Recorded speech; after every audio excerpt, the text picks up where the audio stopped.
बिस्मिल्लाहिर्रहमानिर्रहीम रब्बि इश्रह ली सदरी व यस्सिर ली अमरी वहलुल उक़दतम मिन लिसानी यफ़क़हू क़ौली। अस्सलाम वालेकुम स्टूडेंट्स, आज हम लोग जो चीज़ें पढ़ेंगे IQP में वो हैं आइगन वैल्यू, आइगन फंक्शन और basic postulates of quantum mechanics. अच्छा, अब आप लोग ये बात जहन में रखें कि अब तक तो हम लोगों ने जो चीज़ें पढ़ी हैं quantum mechanics, introduction to quantum physics में, वो हमने इसके ओरिजिन से रिलेटेड पढ़ी हैं कि जो कौन कौन से एक्सपेरिमेंट्स से क्या वजह बनी जो हमारा क्वांटम मैकेनिक्स का ओरिजिन हुआ।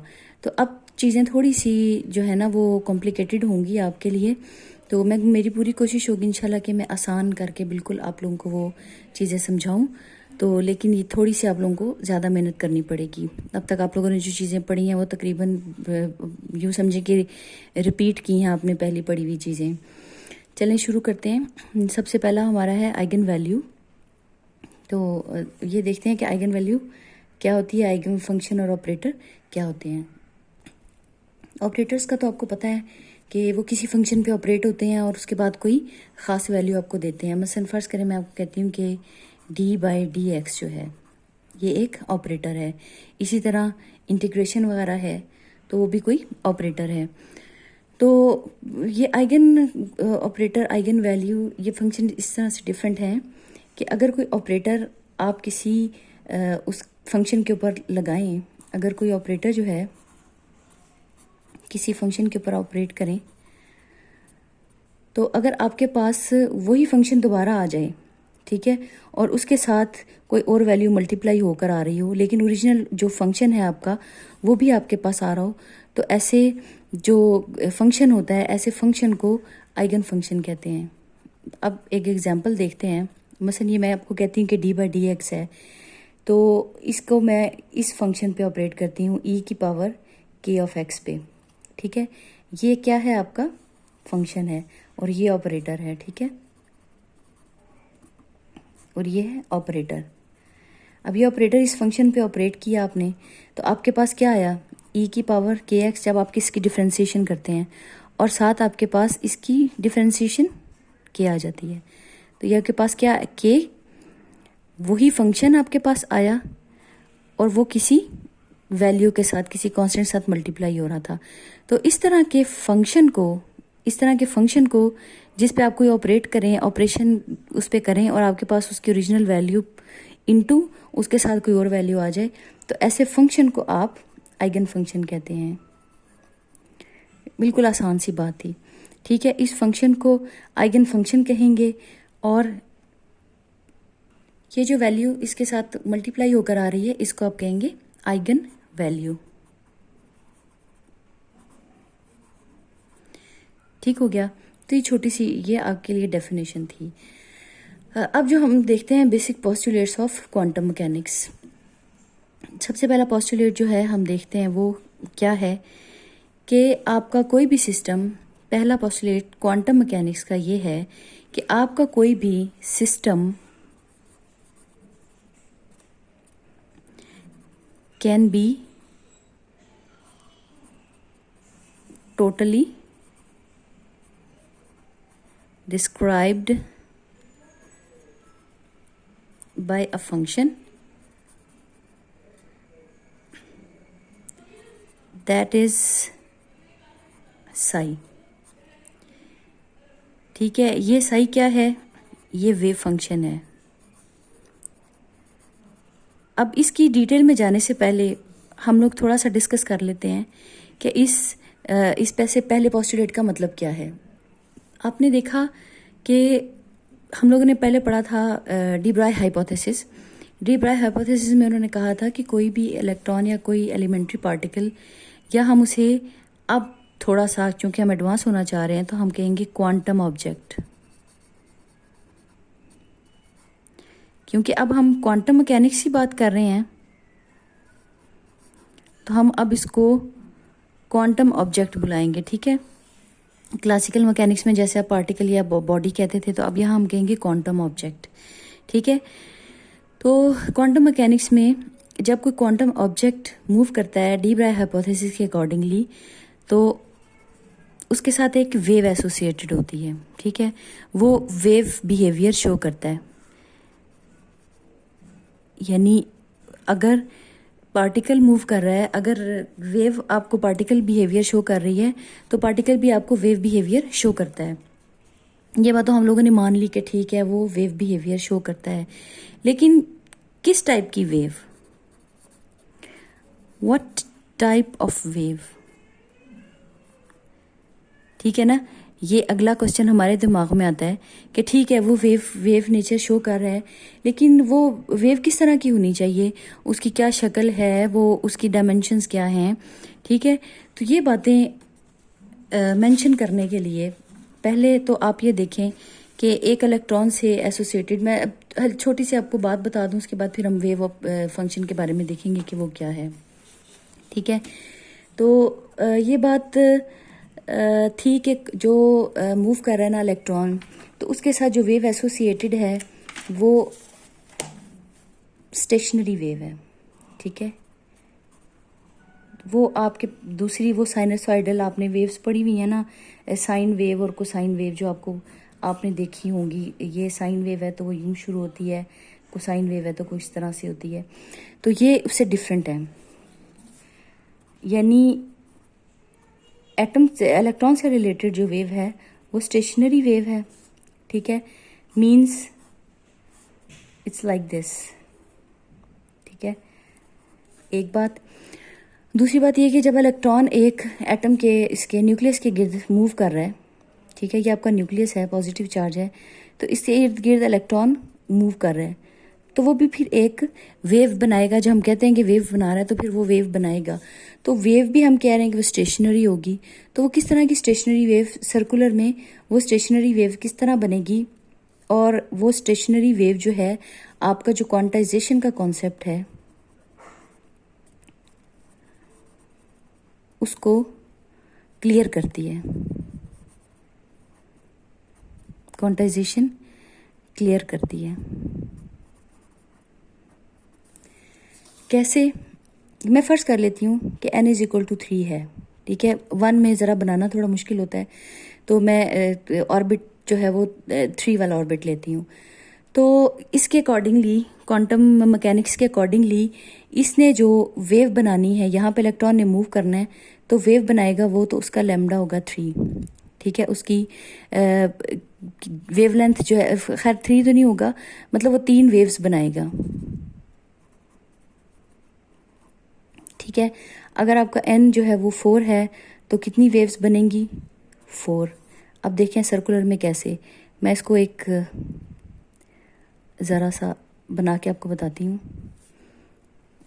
ये देखें, यानी इस तरह से, ये एक ट्राइंगल है आपकी, एक तरह की देख लें, और ये दूसरी ट्राइंगल सी बन रही है। तो ये आपकी, ये देखें स्टेशनरी वेव्स बन रही है, आपको ये स्टेशनरी वेव्स बनती हुई नज़र आ रही हैं।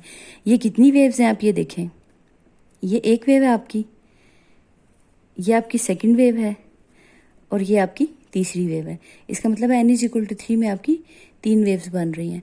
अब इसमें आपकी 3.5 नहीं है, ठीक है, मतलब 2.5 नहीं है, 3.5 नहीं है, 3 है, पूरी की पूरी 3 है, ठीक है। तो ये कॉन्सेप्ट है अकॉर्डिंग टू क्वांटम मैकेनिक्स कि आपका जो इलेक्ट्रॉन जिस ऑर्बिट में है उसकी उतनी वेवलेंथ, स्टेशनरी उसकी जो वेव्स बन रही हैं वो स्टेशनरी वेव्स हैं, और वो एक टोटल नंबर है, मतलब एक वो इस तरह से क्वांटाइज्ड हैं कि आपके पास वो इंटीग्रल मल्टीपल है, ठीक है। यानी कोई इंटीजर है आपके पास, जैसे 1, 2, 3, 4 एंड सो ऑन, ठीक है। यानी जितने n हैं उसी का मल्टीपल आपके पास वेव्स बन रही हैं। तो अगर 3 में 3 बन रही हैं, 4 में 4 बनेंगी, 5 में 5 बनेंगी, और उसके बाद जब आप देखेंगे कि एक इलेक्ट्रॉन इस एनर्जी लेवल से जंप करके दूसरे में चला जाएगा, इससे ऊपर वाले में चला जाएगा, तो इसका मतलब वो एनर्जी गेन करके ऊपर वाले में जाएगा, ठीक है। और ऊपर वाले में जब उसने जाना है, अगर ये 3 है तो ऊपर वाले में एनर्जी गेन करके वो जाएगा, तो यहाँ पर ये नंबर 4 है, और उसमें यहाँ पर उसके पास कितनी वेव्स बनेंगी, 4, ठीक है। तो वो ये क्वांटाइजेशन हो गई ना, दरमियान में कोई नंबर आपके नहीं है, कोई हाफ या क्वार्टर या समथिंग कुछ नहीं है, ये 3 है, आगे 4 है, आगे 5 और इस तरह से। तो ये कॉन्सेप्ट जो वेव स्टेशनरी वेव्स का कॉन्सेप्ट जो है वो आपके क्वांटाइजेशन के आइडिया को भी क्लियर करता है। अच्छा, अब ये है कि हम लोग बात कर रहे थे कि वेव किस तरह की बनती है। तो जब अपना मेरा ख्याल है थीसिस अपना श्रोडिंगर जो है वो इस पर रिप्रेजेंट कर रहा होगा या कुछ ऐसा, तो उससे किसी ने पूछा कि वेव बनती है तो उस वेव की इक्वेशन क्या है।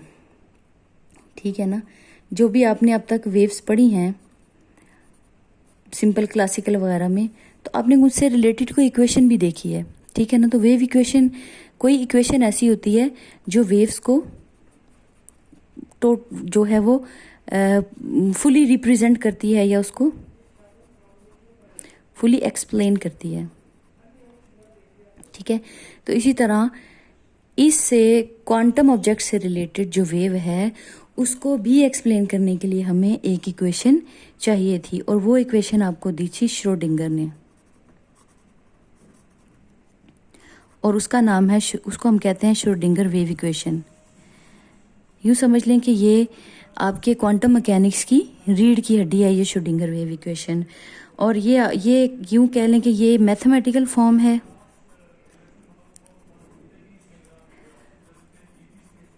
किसकी, जो आपकी वेव मैटर से एसोसिएटेड है। ठीक हो गया। अच्छा, अब बात करते हैं जो आपके पास फंक्शंस, जो आपको वेव फंक्शन जो हम साई कहते हैं, ये बहुत बड़ा एक कह लें मुहिम्मा है जो अभी तक किसी हद तक हल नहीं भी हुआ कि ये वेव फंक्शन क्या है। कुछ कहते हैं कि इसकी कोई फिजिकल वैल्यू नहीं है, ये एक इमेजिनरी थिंग है और इस तरह से है। इसको बोहर ने इसको कह लें कि probability amplitude,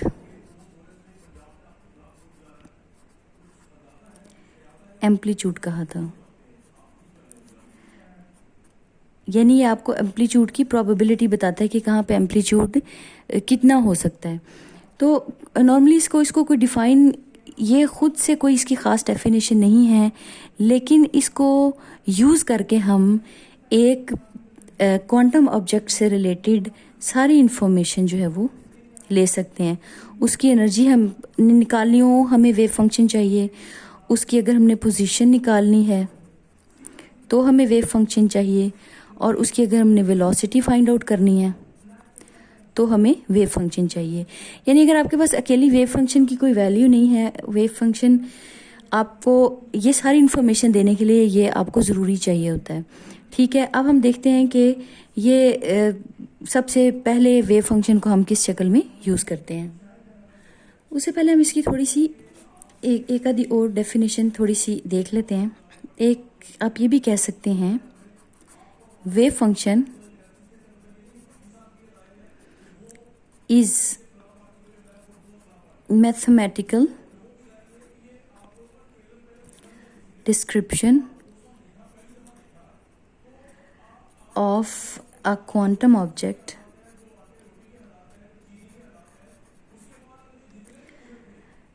which takes the form of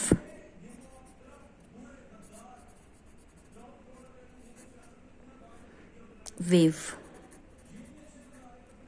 ठीक है, wave function is a mathematical description of a quantum object which takes the form of a wave।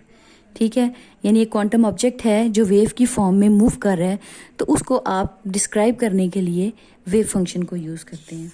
ठीक है, और किसी भी सिस्टम को, जैसे हमने पहले इसकी डेफिनेशन पढ़ी कि किसी भी सिस्टम को टोटली डिफाइन करने के लिए, उसकी सारी चीज़ें डिफाइन करने के लिए आप उसको system can be totally describe by a function. ठीक है, यानी इसको किसी भी सिस्टम को डिस्क्राइब करने के लिए आप यूज़ करते हैं। अच्छा, ये जो फंक्शन है, ज़ाहिर आपने फंक्शंस की कुछ प्रॉपर्टीज़ भी पढ़ी हुई हैं आपने, तो वो भी कोई नई चीज़ नहीं है आपके लिए। तो ये जो सिस्टम है ना, ये जो फंक्शन है साई, इसके लिए क्या होना चाहिए, इसको सिंगल वैल्यूड होना चाहिए। ठीक है, एक प्रॉपर्टी इसकी होनी चाहिए। दूसरा ये कि इसको फाइनाइट होना चाहिए, फिनिट या फाइनाइट। ठीक है, इन्फिनिट वैल्यूज़ की नहीं आनी चाहिए। ठीक है। तीसरी एक प्रॉपर्टी इसकी ये है कि इसको आप ये कंटिन्यूस होना चाहिए। ठीक है, कंटिन्यूटी आपने कंटिन्यूस फंक्शन आपने पढ़ा हुआ है, जैसे आप किसी फंक्शन की वैल्यूज लगाएं तो कंटिन्यूस वैल्यू है। ऐसे नहीं कि यहाँ वैल्यू ख़त्म हो गई तो उससे वेरी नेक्स्ट के ऊपर आपका इस तरह आ गया वैल्यू, उसके वेरी नेक्स्ट आप वैल्यू पुट करें तो ऐसे आए, नहीं, कंटिन्यूस इसकी वैल्यू होनी चाहिए। ये हम जब इसकी इनकी डिटेल पढ़ेंगे तो फिर आप ये चीज़ें हमारे सामने आएंगी। ठीक है, तो ये इसकी प्रॉपर्टीज़ हैं और इनसे आप लोग फेमिलियर हैं क्योंकि आप इसके पैरेलल मैथ भी पढ़ रहे हैं। ठीक है, इसको रिप्रेजेंट हम किस तरह करते हैं, अगर आप 3 डायमेंशनल की बात करते हैं, ठीक है, इसके ये देख लें आप, ये इसका ये पोजीशन यानी इसकी आपके ये स्पेस कोऑर्डिनेट्स आप कह सकते हैं। ठीक है, और ये वाला जो है इसका टाइम डिपेंडेंट है। ठीक है, टाइम डिपेंडेंट है और ये स्पेस डिपेंडेंट है, और आप इन दोनों को सेपरेट भी कर सकते हैं। ठीक है, जहाँ पे आपने टाइम को यूज़ नहीं करना, आपने सिर्फ स्पेस की ही बात करनी है तो आप ये यूज़ कर लेंगे, और जहाँ हमने सिर्फ टाइम की बात करनी है, स्पेस की नहीं, तो फिर आप इसको अलग से यूज़ कर लेंगे। तो ये इसको किसी भी वेव को जो किसी मूविंग क्वांटम ऑब्जेक्ट से रिलेटेड है उसको रिप्रेजेंट करने के काम आता है, और इसकी एक रफ सी डेफिनेशन ये है कि ये आपका प्रोबेबिलिटी एम्पलीट्यूड होता है। यानी हम लोग जब वेव फंक्शन वगैरह निकालेंगे तो हम देखेंगे कि वेव इसको हम साई को इस तरह से करके रिप्रेजेंट कर रहे होंगे। ठीक है, उसके बाद जो सेकंड पोस्टुलेट है, ये तो पहला पोस्टुलेट हो गया कि आपने सिस्टम को साई से रिप्रेजेंट करना है, और ये कि इस साई को सिंगल वैलिड होना चाहिए, फाइनाइट और कंटिन्यूस होना चाहिए, और इसको रिप्रेजेंट करने का ये तरीका है। सेकेंडली आपने बात करनी है प्रोबेबिलिटी डेंसिटी।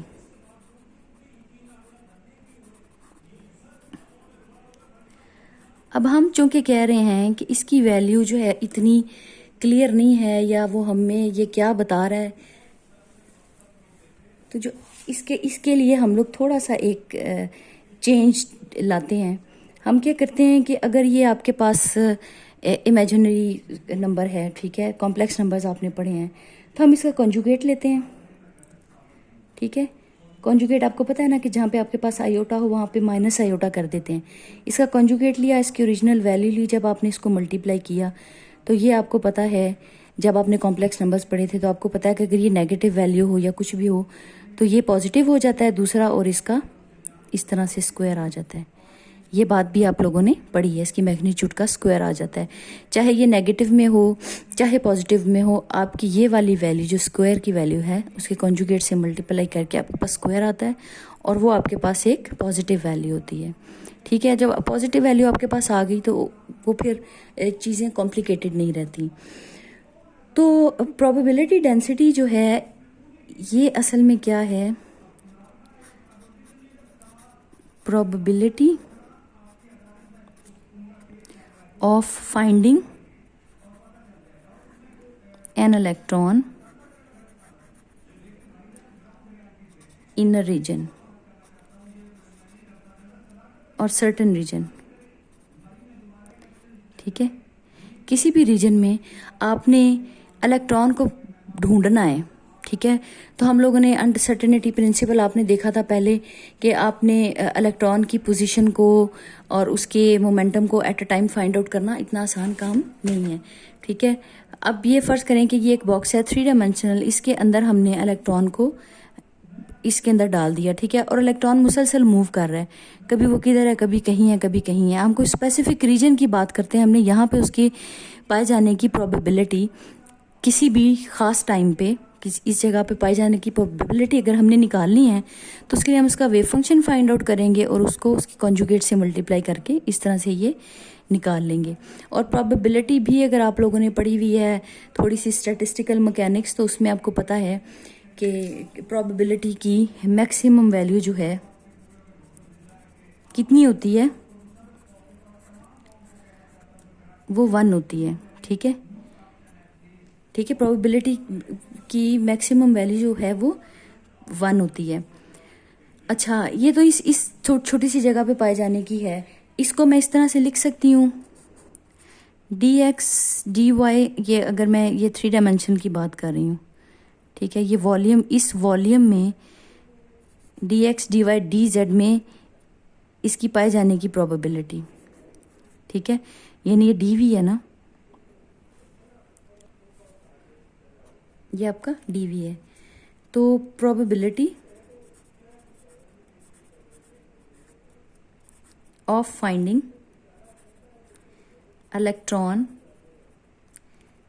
इन dv वॉल्यूम क्या होगी? ये प्रोबेबिलिटी डेंसिटी है dv, ठीक है, ये इसमें पाई जाने वाली। और इस पूरे बॉक्स में पाए जाने की प्रोबेबिलिटी क्या होगी? मसलन मैं long x x long y long z करूं, या मैं ये कहती हूँ कि पूरी यूनिवर्स में, ठीक है, यहाँ पे पाए जाने की प्रोबेबिलिटी भी कुछ है, यहाँ पे पाए जाने की भी कुछ है।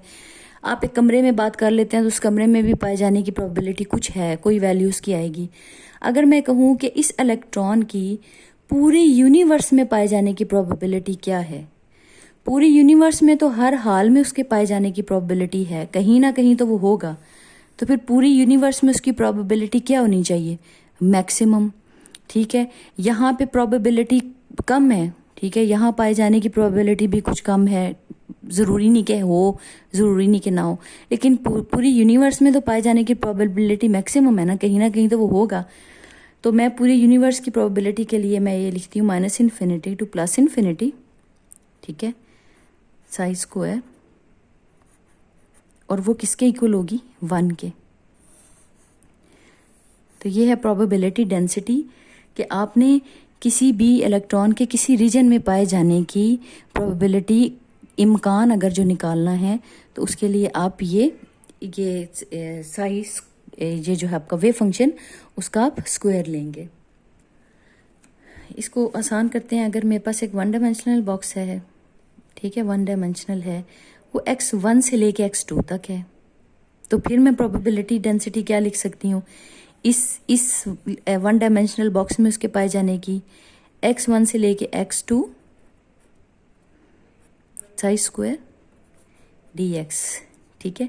तो ये इसको फाइंड आउट करने का फॉर्मूला है। तो ये प्रोबेबिलिटी डेंसिटी, ये आपका था दूसरा पोस्टुलेट। फिर पहला क्या हुआ? आपका वेव फंक्शन आपको पता होना चाहिए, दूसरा आपको प्रोबेबिलिटी डेंसिटी पता होनी चाहिए, वो भी आप फाइंड आउट कर सकते हैं, और तीसरा जो इसका है पोस्टुलेट, वो है क्वांटम ऑपरेटर्स। क्वांटम ऑपरेटर्स या ऑपरेटर्स भी आप सिर्फ उसको कह सकते हैं,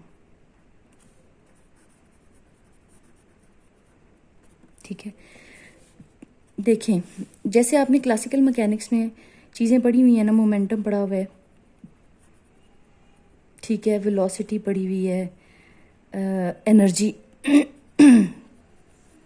एनर्जी पढ़ी हुई है, तो इनको आप किसी तरीके से रिप्रेजेंट करते थे। मोमेंटम को आप P कह देते थे, वेलोसिटी को V कह दिया, एनर्जी को E कह दिया। लेकिन क्वांटम मैकेनिक्स जो है ना, उसमें आप इनको इससे रिप्रेजेंट नहीं करते, उनको हमने कोई ख़ास ऑपरेटर्स डिफाइन किए हुए। ऑपरेटर्स भी आपको पता है ना, जैसे ये डेल ऑपरेटर है, तो ये आपको पता है partial by partial x I plus partial by partial y j plus partial by partial z k है, ठीक है, ये आपको पता है। तो ये ऑपरेटर, तो यानी क्वांटम मैकेनिक्स में आप इनको एज एन ऑपरेटर यूज़ करते हैं, ठीक है। तो मसलन मैं आपको 2-3 बताती हूँ कि ऑपरेटर्स जो है वो इसमें किस तरह से यूज़ होते हैं। पहले तो आप ये देखेंगे क्वांटम मैकेनिक्स कहती है कि जो फंक्शन जो वैल्यूज़ जो हैं, जो क्वांटिटीज़ हैं, दैट कैन बी मेजर्ड, ठीक है। जैसे आपका मोमेंटम हो गया, वेलोसिटी, एनर्जी, पोजीशन, ठीक है, ये आप मेजर कर सकते हैं, ठीक है, दैट कैन बी मेजर्ड। और ये मेजरेबल जो हैं, इनको मेजर किया जा सकता है, तो इनको कहते हैं ऑब्जर्वेबल्स, ठीक है। क्वांटम मैकेनिक्स में आप ये क्वांटिटीज़ जो हैं, जो मेजर की जा सकती हैं, उनको ऑब्जर्वेबल्स कहते हैं। और हर ऑब्जर्वेबल से रिलेटेड आपके पास एक क्वांटम ऑपरेटर है, ठीक है। हर ऑब्जर्वेबल जो है उसको रिप्रेजेंट करने के लिए हमें एक ऑपरेटर को हम यूज़ करते हैं, ठीक है। तो ये हम लोग फिर इसको, इन ऑपरेटर्स को इन ऑपरेटर्स को हम लोग वेव फंक्शन पे ऑपरेट करते हैं और फिर हम उसके साथ उससे फिर उस वेव से रिलेटेड जो है वो सारी इंफॉर्मेशन ले लेते हैं। ठीक है, तो इन क्वांटम ऑपरेटर्स को वेव फंक्शन पे ऑपरेट करवाते हैं और फिर आप सारी इंफॉर्मेशन ले लेते हैं। तो फर्ज करें मैं यहाँ आपको बताती हूँ कि मोमेंटम है, तो मोमेंटम को आपने mv से रिप्रेजेंट किया हुआ है क्लासिकल मैकेनिक्स में। यहाँ पर आप उसको रिप्रेजेंट करेंगे, इसके लिए क्वांटम ऑपरेटर जो यूज़ होता है वो minus iota H cut del है। ठीक है, इनके पीछे साइंस क्या है, फिजिक्स क्या है, वो बात की कहानी है, हमने सिर्फ ये डायरेक्ट याद रखने हैं। ठीक है, अब ये डेल है, अगर आप अलॉन्ग एक्स एक्सिस बात करते हैं पी एक्स की, तो वो minus iota H cut partial by partial X हो जाएगा। पी वाई जो है वो आपके पास minus iota H cut partial by partial Y होगा, और पी जेड जो है आपके पास पार्शियल बाय पार्शियल जेड हो जाएगा। ठीक है, तो ये आपके पास मोमेंटम को रिप्रेजेंट करने के लिए। अब हम एनर्जी की बात करते हैं, फर्स्ट कि मैं काइनेटिक एनर्जी की बात करती हूँ। ठीक है, तो काइनेटिक एनर्जी आपके पास, अब ये बेसिक, उसमें जैसे अब बेसिक और ड्राइव्ड क्वांटिटीज होती है ना, इसमें बेसिक और ड्राइव्ड ऑपरेटर्स आप कह सकते हैं। काइनेटिक एनर्जी है ना, ये होती है 1/2 mv² के इक्वल। ठीक है, मैं m से मल्टीप्लाई और m से डिवाइड कर दूं तो मेरे पास आ जाएगा 1/2 m² v²।